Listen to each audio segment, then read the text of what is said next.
Hey guys, today we're going to be doing a podcast on the UConn Huskies. Now, let's get into it. So, the UConn Huskies lost to Xavier 2 times. They lost to Providence, Creighton 2 times, Marquette 2 times, St. John's, Seton Hall, and Seton Hall. They won the March Madness tournament, which was good, so they didn't have any losses come from there. But they did go on a big slump in about mid-season, where they lost to a lot of teams. But you go through ups and downs in the college basketball, but that was just a down for them. Then they went up. They beat Alabama, Creighton, Marquette. And in March Madness, they beat St. Mary's, Arkansas, Gonzaga, Miami, and San Diego State in the championship. And then for their key losses, they lost Jordan Hawkins. He averaged 60.2 points.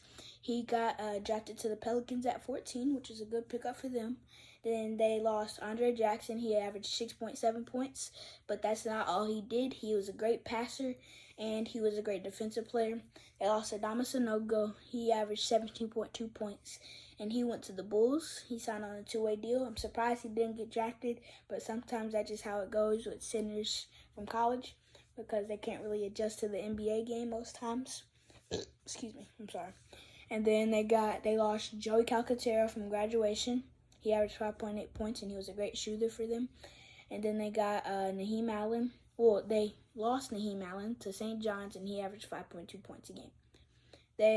For their returners, they got back Tristan Newton. He averaged 10.1 points. They got back Alex Caravan. He averaged 9.3 points. And they got back Donovan Clingan, who averaged 6.9 points and 2.1 blocks. Overall, those were pretty good players, and I'm glad to see what they can do next year. For their incomers, they got Solomon Ball. He's a point guard, 6'3", 4-star from Maryland. They got Jalen Stewart. He's a small forward, 6'7", 4-star from Washington. They got Stephon Castle, a 6'6" guard he's a 5-star from Georgia. They got Cam Spencer, a transfer from Rutgers, and he averaged 13.2 points. They got Jaden Ross. He's a small forward, 4-star, 6'7" from New York. They got Yusuf Singar. Sorry if I'm pronouncing that wrong, but he's a center. He's a 7-footer from New York. He's a 4-star. And then for their schedule for next year, on November 6th, they play Northern Arizona. On November 11th, they play Stonehill. On November 14th, they play Mississippi State. And in the Empire Classic in Madison Square Garden, on November 19th, they play Indiana. And then for November 20th, they play Texas or Louisville. And that's the end of that, I believe. And November 24th, they play Manhattan. November 27th, they play versus New Hampshire. December 1st, they play at Kansas. And for the Jimmy V Classic in Madison Square Garden, they play December 5th at North Carolina. They play December 9th at Arkansas Pine Bluff. And December 15th at Gonzaga, so that'll be a good game to end the non-con schedule.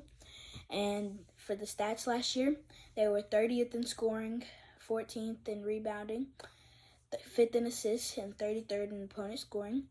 They went up 31-8 last year, which is a great record, but I don't think they'll be able to be as good this year, even though they're still a great team. But I think they'll go 25-6 before the Big East tournament, and I think they'll do pretty good. Okay, that's it for the episode. Thank you guys for watching. Like and sub for more. And the next episode is Creighton.